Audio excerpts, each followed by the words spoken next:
원전 관련주 때문에 많이 힘드실 거라고 봅니다. 오늘 원전 관련주 급등했는데 어제는 하락했고요. 원전 관련주 이제 대시세가 나올 수 있을까요? 저는 대시세가 나올 수 있지 않을까라는 생각도 여러분이 가지고 있습니다. 자, 어떻게 생각하는지 제가 말씀드리면서 이제 앞으로 우리가 봐야 될 종목군들도 같이 여러분들께 소개를 시켜드리는 시간을 갖도록 하겠습니다. 자, 원전 관련주가 그저께 급락을 했었어요. 왜냐면 서울경제 단독 보도 한미 원전 불평등 조약이다 라고 해서 우리나라가 한기 원조 수주하면 이제 뭐 1억 원어치를 이제 뭐 줘야 된다. 로열티 2,400억, 하나의 뭐 물품 계약에 9천억. 그 다음에 50년 노예 계약이다. 이렇게 얘기를 하는데요. 그리고 이제 폭락을 했습니다. 근데 어제는 어떤 뉴스가 나왔냐면 한수원과 웨스팅하우스 합작을 한답니다. 한미 원전 기업이 합작을 한다고 합니다. 그러니까 그 부분들은 저는 대우제라고 보거든요. 왜냐면 우리나라가 뭐 미국에 수출할 수 없다 뭐 이렇게 얘기를 했다고 하지만 미국 유럽 수출 못 한다고 하다 우리나라 단독으로는 뭐 동남아나 중동이나 남미만 할 수 있다 하지만 지금 만약에 우리나라가 한미 합작으로 만약에 웨스팅하우스랑 같이 한다 그러면 전 세계 다 할 수 있는 거 아닌가요? 물론 우리나라가 웨스팅하우스에 띄워줘야 될 로열티라든지 뭐 어떤 부분들 비용적인 부분이 있기는 할 것 같아요. 근데 우리나라 단독으로 저기 남반구만 할 수 있는 거 전 세계 다 할 수 있다. 미국도 할 수 있고 유럽도 할 수 있고 다 할 수 있다고 그러면 이건 우리나라에 큰 호재가 되지 않을까요? 원전 기업들한테 호재가 되지 않을까요? 근데 오늘 또 쐐기를 박은 발언이 있었어요. 어떤 발언이냐면 트럼프 행정부가 대놓고 얘기를 했습니다. 한국이 미국에 원전 지어달라. 미국에 유럽에 못 짓는다 그래요. 근데 뭐예요? 트럼프 행정부가 지어달라 하잖아요. 그러니까 이거는 뭐냐면 한미 합작을 했을 기준이겠죠. 그래서 웨스팅하우스가 사실 설계 능력이 그러니까 원전을 건설할 수 있는 능력이 안 된단 말이죠. 그런 부분은 우리나라 강점이거든요. 우리나라가 그거 웨스팅하우스에 합작을 해서 웨스팅하우스 설계 쪽에 대한 부분을 담당하고 우리나라 건설하는 부분 담당해서 원전에 대한 어떤 우리나라의 협력을 하자 하는 부분이 나왔거든요. 저는 굉장히 긍정적으로 보는 거예요. 그리고 조만간 25일 날에 한미 정상회담이 열리게 될 텐데 이 원전 합작에 대한 부분들이 상당히 구체화되고 어떤 이 안건 이 될 가능성이 저는 높다. 저는 그렇게 생각을 합니다. 굉장히 긍정적이라는 부분인 거죠. 물론 뭐 우리나라가 뭐 50년 계약이니 이런 것들 이런 거에 우리가 현혹이 될 게 아니라 우리나라 입장에서는 솔직히 생각을 해보십시오. 왜냐면 우리나라가 원전 정말 잘해요. 원전 능력 뛰어나고 인정받아요. 근데 우리나라가 원전을 수출을 한다 했을 때 이거는 미국 입장에서는 어떻게 보면은 미국 이 AI가 커지면 커질수록 당연히 전기가 많이 필요하고 이 전기 에너지원을 만드는데 가장 가성비 있는 건 원전인데 우리나라가 원전은 미국에도 짓고 뭐 다 지어버리면 자기네들의 이 에너지 패권이 뭔가 흔들릴 수 있다라는 계산이 깔려 있겠죠. 그렇기 때문에 마침 이 원전의 원천 기술은 APR 1400이라고 하는 원천 기술은 미국의 웨스팅하우스가 가지고 있어요. 근데 저번 영상에 말씀드렸지만 웨스팅하우스로부터 1990년대부터 계속 해가지고 우리가 그거에 대한 이 돈을 주고 사왔었단 말이죠.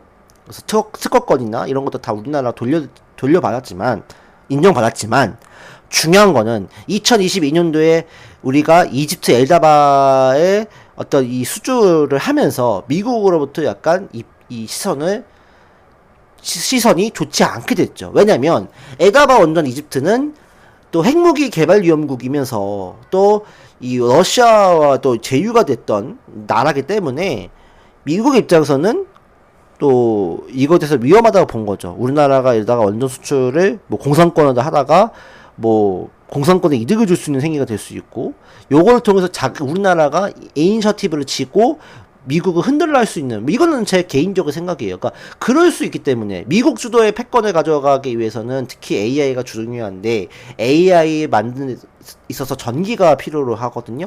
전기는 에너지를 원전에서 만듭니다. 많이 만들 수 있어요. 가성비 있게.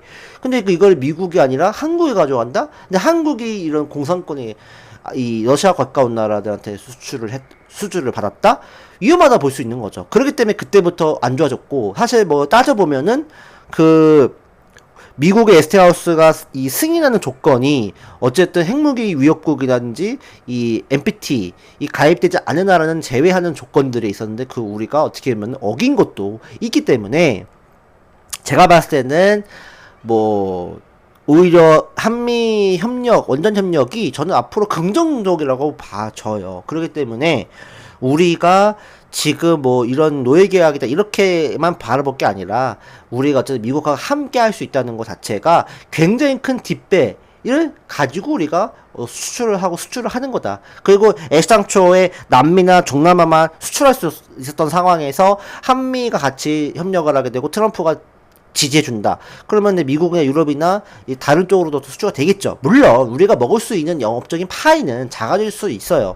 하지만 원전을 우리가 살렸고 수출할 수 있다는 것 자체가 굉장히 큰 저는 의미가 있지 않느냐라는 생각이 들기 때문에 앞으로 원전 관련주는 그래도 좋지 않을까 저는 그렇게 생각합니다. 단 AI가 앞으로 희망이 없을 때, 가망이 없을 때 AI가 필요 없다. 그럼 원전 죽습니다. 너무 극단적일 수 있겠지만 AI는 전기를 많이 먹는 하마예요. 그 전기 먹는 하마를 이거를 이 전기를 공급해줄 수 있는 건 원전인데 AI가 어그러지면 당연히 이 원전도 굳이 필요가 없죠. 왜?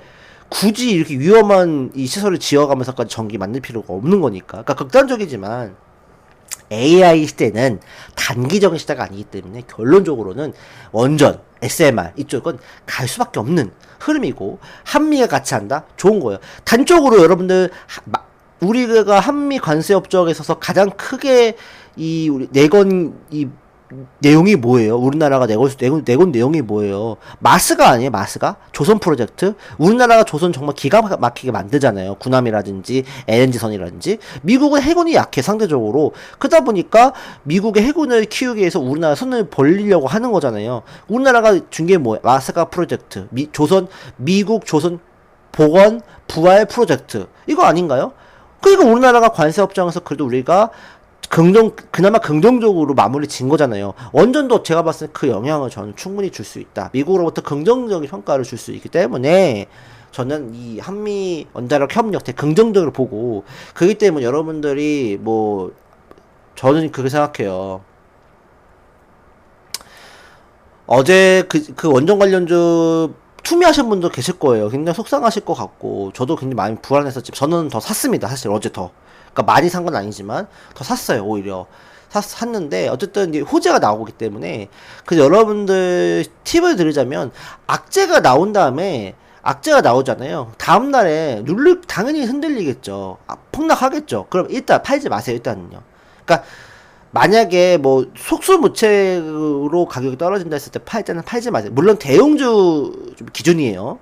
약간 그래도 조금 좀 이름이 있는 네임밸류 있는 기업들. 작은 종목은 그냥 폭락하고서 올라가지도 못해요. 그런 종목은 어쩔 수 없어요. 근데 이런 시대에 지금 대장주고 화대주고 주도주 같은 경우는 이게 떨어지게 되면 한번 지켜보죠. 며칠 지켜보십시오. 며칠 지켜주면 호재가 없더라도 반발 매수세가 나와요. 그리고 나서 떨어질 수 있거든요. 근데 지금 얘 같은 경우는 뭐예요? 낙제 나고 다음날 폭락하고 나서 그 다음날 떨어지고 나서 지금 오늘 이제 급등을 한 거죠. 호재가 바로 나오면서. 그러니까 그렇게 또 탈출할 수 있고 수익 낼 수 있는 상황들, 또 소위 말해서 개미털기가 안 당할 수 있는 상황들이 발생할 수 있기 때문에 이런 부분들을 감안하시기 바랍니다. 다만 있잖아요. 다만 원전 좋아요. 저는 개인적으로. 근데 지금 우리나라 조현 외교부 장관이 이제 우리나라 한미정상회담 이전에 한일 정상회담을 준비하러 일본으로 가야 되는데 갑자기 급거 방미를 했다고 합니다. 방금 긴급 속보가 들어왔어요. 그래서 이게 제가 뭐 항상 걱정하는 게 뭐냐면, 우리나라 한미 이 원자력 뭐 협약이라고 해야 될까요? 여기에 우리가 비밀 유지 조항을 깨트렸잖아요. 그렇죠? 비밀 유지 조항을 어겼잖아요. 이거를 제가 봐서 미국이 꼬투리 잡지 않았을까라는 생각도 들어요. 이건 이제 개인 피셜입니다. 이걸 만약에 어겼다 그러면 우리 너네들하고 웨스팅하우스하고 니네하고 함께 하기로 했던 이 원전이라는 부분들 다 파괴하겠어. 니네 우리 말 안 들으면, 우리 조건 추가적으로 거는 거 수용하지 않으면 안 돼. 이렇게 이거 때문에 또 뭐 갈 수도 있어요. 막말로. 약간 이거는 이제 개인 피셜이지만. 그러니까 만약에 혹여나 그런 걸로 인해서 이 한미 원자력 협약이 깨진다고 하면 원전 관련주는 진짜 어렵습니다. 그러니까 장기적으로는 나쁘지 않지만 단기적으로 어려워요. 그래서 만약에 그 사건이, 만약 이게 정말로 사실이라고 하면 올라가다가 신고가 뚫고 올라가다가 다시 자빠질 수 있어요. 그러면 이때 4만원대가 떨어질 수 있는 거거든요. 이때는 물론 매수하긴 해야 되는 게 맞아요. 근데 이러게 되면 시간이 많이 걸릴 수 있어요. 그러니까 저는 그렇지 않을 거라 보지만 혹여나 갑자기 지금 한일 정상회담 준비하러 가야 되는데 외교부 장관이 또 지금 바로 갔다고 하니까 혹시나 하는 마음에서 말씀을 드리는 거고, 그거 아니라고 하면 제가 봤을 때는 그래도 어쨌든 다시 한번 올라올 수 있는 기회는 저는 만들어 줄 거다. 특히 두산 에너빌리티는 시간이 걸릴 수는 있겠지만 저는 만들어 줄 거다, 그렇게 보고 있고요. 저는 개인적으로 들고 있는 게 한전기술입니다. 한전기술 같은 경우는 지금 오늘도 올랐잖아요. 그래서 한전기술은 지금 최근에 봤을 때 고점도 뚫은 상태로 종가 마감했고 신고가 경신도 했기 때문에 전고점 기준으로, 그래서 저는 차기는 한전기술이 조금 더 탄력 있게 움직일 수 있지 않을까라 생각을 하고 저는 오히려 한전기술을 매수를 했습니다. 그래서 원전 관련주는 뭐 그래도 뭐 단기적인 흔들림 속에서 조정시 매수가 가능하고 뭐 장기적으로 본다 그러면 괜찮지 않을까 하는 생각을 하니까요. 너무 흔들리지 마시고, 단 한미 관세 원자력 협정에 대한 부분들이 어떤 이 파괴될 것이라는 움직임들이 나온다고 하면은 그때 우리가 정말 예의주시해서 상황을 면밀하게 봐야 될 수 있다는 점을 꼭 기억해 주시기 바랍니다. 자, 그 다음에 오늘 이제 시장에서 좀 앞으로 좀 관심을 가져야 될 종목군들 빠르게 살펴보도록 할게요. 일단은 조선 관련은 나쁘지 않아요. 하나오션, 하나엔진. 하나엔진은 제가 추천드렸는데 신고가 갔어요.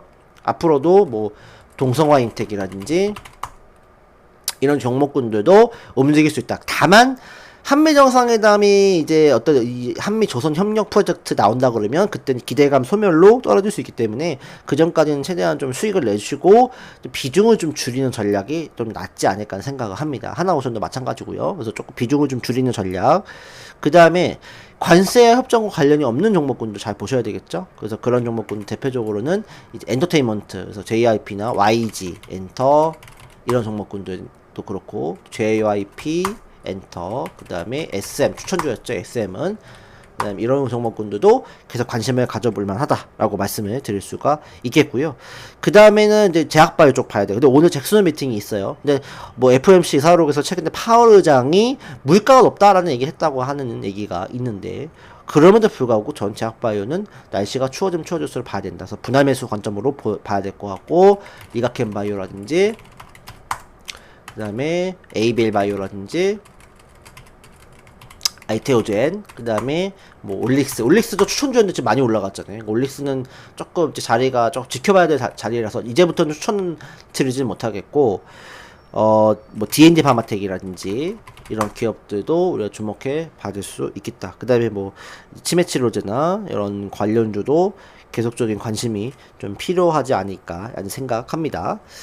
그 다음에 뭐 ST팜 이런 종목군들도 이제 원료의약품 수출 관련해서 이런 종목군들도 그래서 체크를 해봐야 될 것 같고, 그 다음에 뭐 보로노이라든지 이런 기업들도 한번 관심 있게 봐야 되는데, 보로노이는 조금 안 좋겠다 싶어요. 이거는 빼고 결과가 나오긴 할 거라서 하반기 임상관 데이터 발표가 있기 때문에 보로노이나 푸처캠 이런 것도 괜찮다 볼 수 있는데 지금은 조금 자리는 아닌 것 같아요. 그러니까 두 종목 말고 일단은 뭐 에이베 바이오나 또 리가켄 바이오나 또 뭐 알테오젠 요 종목군들 위주로 보고, 한올바이오 파마 이것도 하반기 임상 데이터 나오기 때문에 이 종목군도 관심 있게 보자라고 말씀을 드리고 싶습니다. 그 다음에는 우리가 볼 수 있는 것들은 반도체, 2차전지, 소보장 관련주인데, 이런 관련주는 뭐 이미 잘 아실 테니까 잘 보시되, 2차전지 쪽은 이제 조금 이 장비 관련주를 잘 보시는 게 좋아요. 그래서 PNT라든지 또 윤성 FNC라든지 이런 종목군들을 위주로 보는 전략이 조금 더 낫지 않을까라는 생각이 들고요. 반도체 쪽은 삼성과 하이닉스의 왔다 갔다 시속게임 장세기 때문에 이 관련주들을 여러분들 조정시 매수하는 관점으로 보시면 될 것 같습니다. 그 다음에 이제 하반기에는 이제 AI 관련주가 계속 좀 다시 한번 또 훈풍이 볼 수 있기 때문에 AI 관련주도 여러분들 좀 잘 체크해보는 전략을 써보자, 이렇게 말씀을 드리도록 하겠습니다. 일단 오늘 방송은 여기까지 마무리하겠고요. 시청해주셔서 감사합니다. 성투하시고요.